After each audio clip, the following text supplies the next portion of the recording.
Well, hello guys, welcome to week 2 we're on now. I hope you're all well. I realise this is coming to you late, I'm very sorry for that. I've been this morning with my son, he's been starting at a new school.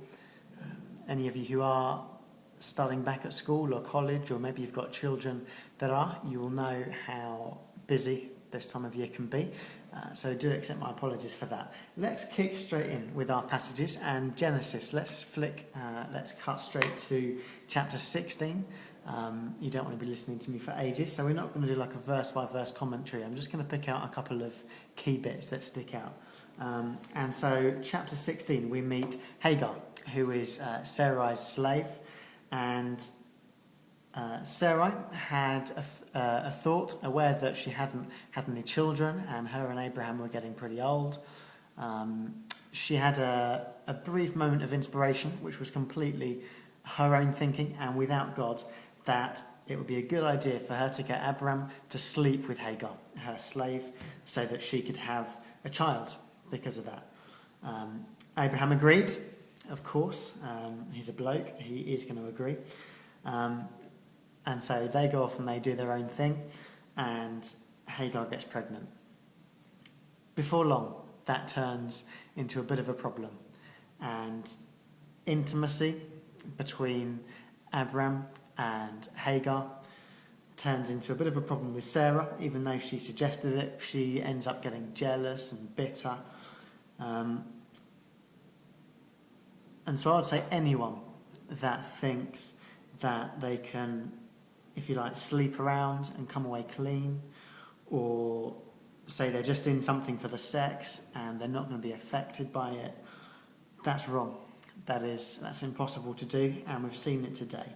And so Hagar, after that, gets a bit of a rough deal from Sarai. She's mistreated, and so she runs away from Sarai, but God sends her back, says go back, and just put up with it.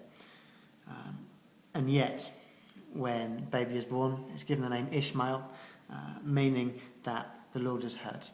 And so, despite everything that Hagar went through at the hands of Sarah because of her bitterness and her jealousy, God saw and was looking out for Hagar during that time.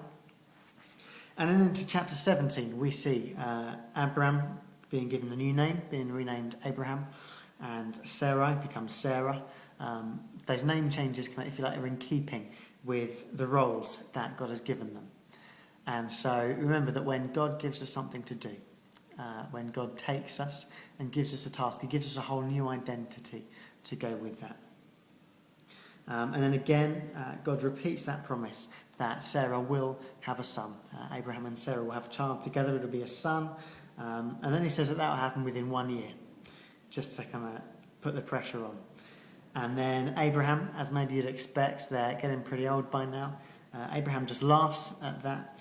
And so God kind of has a final laugh by saying, okay, when this son is born, he will be called Isaac. This is in verse 19. Now, Isaac literally just means he laughs. And so imagine that Abraham and Sarah walking around about kind of 100 years old, and they've got a baby, and people are saying, oh, congratulations, what's his name? And his name literally means he laughs. And so people are going to be saying, yeah, you laugh, but look now. God has the last laugh there. But then he says, after he talks about Isaac, and he says that God will make his covenant with Isaac and all of that, he then goes on to say that he will also bless Ishmael, which is Hagar's son. Ishmael, if you like, the illegitimate child, the child that had a pretty turbulent family background. God is still going to bless him and will make him into a great nation. Friends, whatever your background, whatever your circumstances, don't ever think that because of that, God cannot use you or that you're on your own in any way.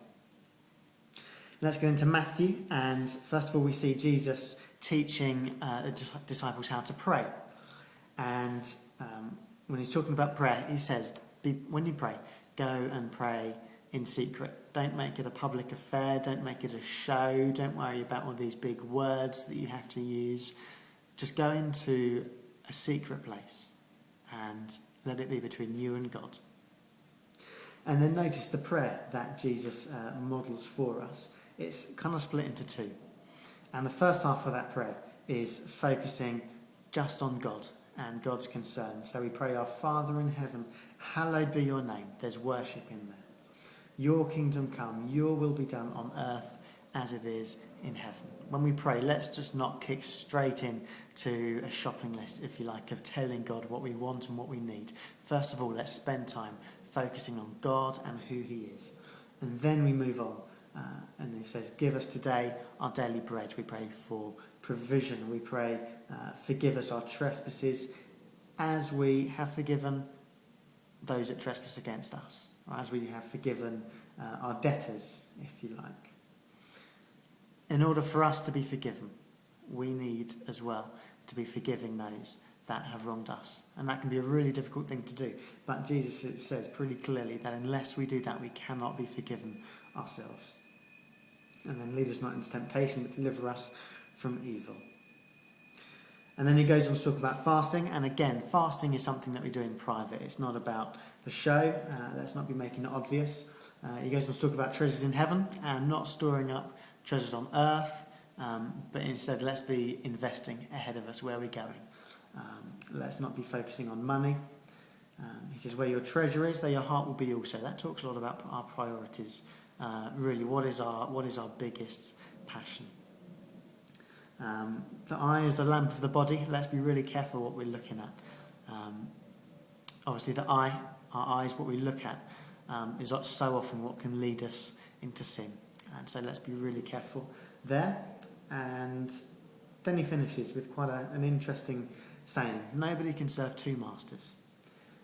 Either he will hate the one and love the other, or he will be devoted to one and despise the other. You cannot serve both God and money. And that's maybe a word that our society needs to hear today. Friends, enjoy your day. There's not really a lot to speak about in Psalms or in Proverbs. They kind of speak for themselves. So we'll leave that there for today. But have a good day, and I'll see you tomorrow. God bless.